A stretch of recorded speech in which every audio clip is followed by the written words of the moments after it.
बहुत समय पहले की बात है। एक नगर में एक ब्राह्मण और उसकी पत्नी साथ रहते थे। उनकी शादी को अभी ज्यादा समय नहीं हुआ था। कुछ समय बाद उनके घर एक पुत्र का जन्म हुआ। जब वह पुत्र केवल 5 वर्ष का था तभी उसके पिता का देहांत हो गया। अब घर में कोई कमाने वाला नहीं बचा। ब्राह्मण की पत्नी बहुत दुखी हो गई, लेकिन अपने बेटे के लिए उसने हिम्मत नहीं हारी। उसी नगर में एक बहुत अमीर सेठ रहता था। एक दिन ब्राह्मण की पत्नी अपने बेटे को लेकर सेठ के पास गई और हाथ जोड़कर बोली, सेठ जी, मेरे पति का देहांत हो गया है। अब हमारे घर में कमाने वाला कोई नहीं है। आप मुझे अपने महल में काम पर रख लीजिए। मैं खाना बनाऊंगी, झाड़ू पोंछा करूंगी और बर्तन धोऊंगी। आपके यहाँ काम करके मैं अपने बच्चे का पालन पोषण करना चाहती हूँ ताकि यह बड़ा हो सके। सेठ ने पूछा, तुम काम के बदले कितना पैसा लोगी?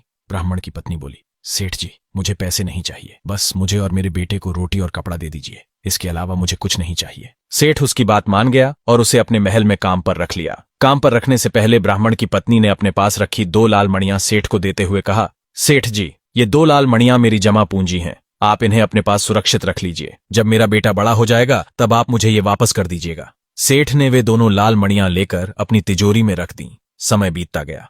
धीरे धीरे साल गुजरते गए। ब्राह्मण की पत्नी ने सेठ के यहाँ पूरे 20 साल तक मेहनत से काम किया। उसका बेटा भी बड़ा हो गया। एक दिन ब्राह्मण की पत्नी ने सोचा, अब मेरा बेटा बड़ा हो गया है। हमने सेठ के यहाँ बहुत काम कर लिया। अब हम अपने घर में रहकर काम करेंगे। यह सोचकर वह महल में गई और सेठ से बोली, सेठ जी, आपने हमें 20 साल तक अपने यहाँ रखा। कभी खाने पीने या कपड़े की कोई कमी नहीं होने दी। अब मेरा बेटा बड़ा हो चुका है। अब हम अपने घर में रहेंगे। जो 2 लाल मणियां मैंने काम पर आने से पहले आपको दी थी, कृपया वे मुझे वापस दे दीजिए। यह सुनते ही सेठ के मन में लालच आ गया। उसने गुस्से में कहा, तुमने मुझे कोई लाल मणियां नहीं दी थी। अगर तुम्हारे पास लाल मणियां होती तो तुम इतने साल तक मेरे यहाँ काम क्यों करती? मैंने तुम्हें 20 साल तक अपने यहाँ रखा और आज तुम मुझ पर झूठा इल्जाम लगा रही हो। इसके बाद सेठ ने पूरे नगर के लोगों को इकट्ठा किया और सबके सामने बोला, यह ब्राह्मण की पत्नी मुझ पर झूठा आरोप लगा रही है। कहती है कि इसने मुझे 2 लाल मणियां दी थीं। यह सब झूठ है। नगर के लोग सेठ की बात मान गए और ब्राह्मण की पत्नी से कहने लगे, अगर तुम्हारे पास लाल मणियां होती तो तुम इस सेठ के यहाँ काम क्यों करती? तुम झूठ बोल रही हो। यह सुनकर ब्राह्मण की पत्नी रोते हुए बोली, मैं अपने बेटे की कसम खाकर कहती हूँ कि मैंने सेठ जी को 2 लाल मणियां दी थीं। अगर मैं झूठ बोल रही हूँ तो मेरा बेटा यहीं खड़ा खड़ा मर जाए। तब नगर के लोगों ने कहा, अपने बेटे के सिर पर हाथ रखकर कहो कि अगर तुम झूठ बोल रही हो तो तुम्हारे बेटे की यहीं पर मृत्यु हो जाएगी।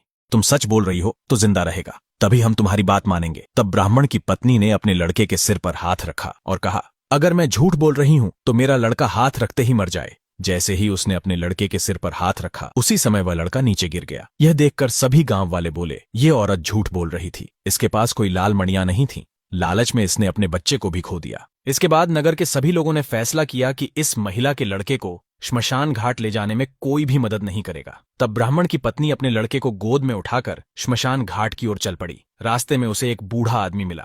उस बूढ़े आदमी ने पूछा, तुम कहाँ जा रही हो? ब्राह्मण की पत्नी ने कहा, मेरे लड़के की मौत हो गई है, मैं इसे श्मशान ले जा रही हूँ। बूढ़ा आदमी बोला, यह तुम्हारा लड़का अभी जिंदा है, इसकी मौत नहीं हुई है। यह सुनकर ब्राह्मण की पत्नी ने पूछा, आप कौन हो और आपको कैसे पता कि मेरा लड़का जिंदा है? तब उस बूढ़े आदमी ने कहा, मैं कलयुग हूँ।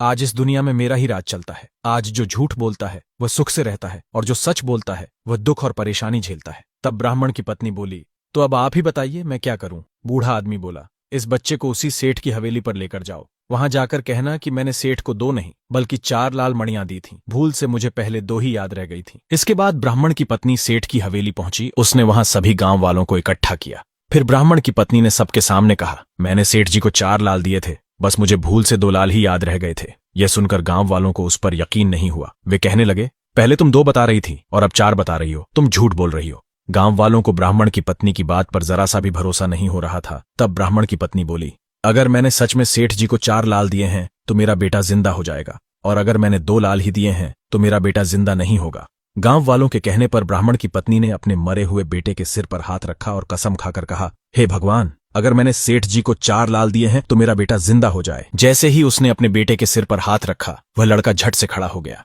यह देखकर सेठ और सारे गांव वाले हैरान रह गए। तभी सारे गांव वाले ब्राह्मण की पत्नी के पक्ष में बोलने लगे, यह स्त्री सच बोल रही है, इसने सेठ जी को 4 लाल ही दिए थे, बस भूल से 2 कह दिए। गांव वालों ने सेठ से कहा, सेठ जी, आप इसके 4 लाल वापस कर दीजिए। तब सेठ बोला, इसने मुझे 4 नहीं केवल 2 लाल ही दिए थे। मैं लालच में आ गया था, इसलिए मैंने वे लाल वापस नहीं दिए। यह सुनकर गांव वालों ने सेठ को झूठा बताया। आखिरकार सेठ ने वे 2 लाल लाकर ब्राह्मण की पत्नी को वापस कर दिए और उससे माफी मांगी। तुम मुझे यह बताओ कि जब तुम्हारा बेटा मर चुका था तो उसे श्मशान ले जाने के बजाय तुम उसे मेरे पास क्यों लेकर आई? ये बात मुझे बता दो। ब्राह्मण की पत्नी ने कहा, जब मैं अपने बेटे को गोद में लेकर श्मशान जा रही थी तभी रास्ते में मुझे एक बूढ़ा आदमी मिला।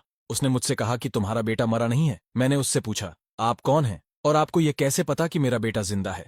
तब उस बूढ़े आदमी ने कहा, मैं कलयुग हूं, आजकल मेरा ही पहरा चलता है। तुम अपने बेटे को सेठ के महल के सामने ले जाओ और सबके सामने कहो कि तुमने 4 लाल दिए थे। फिर अपने बेटे के सिर पर हाथ रखकर कसम खाना, सच अपने आप सामने आ जाएगा। मैंने वैसा ही किया और मेरा बेटा जिंदा हो गया। यह सुनकर सेठ बोला, आज के बाद मैं कभी लालच और कंजूसी नहीं करूंगा। तो दोस्तों, आपको यह कहानी कैसी लगी कमेंट में जरूर बताएं और चैनल को सब्सक्राइब जरूर करें, क्योंकि अगली कहानी इससे भी ज्यादा भावुक और रोचक होने वाली है।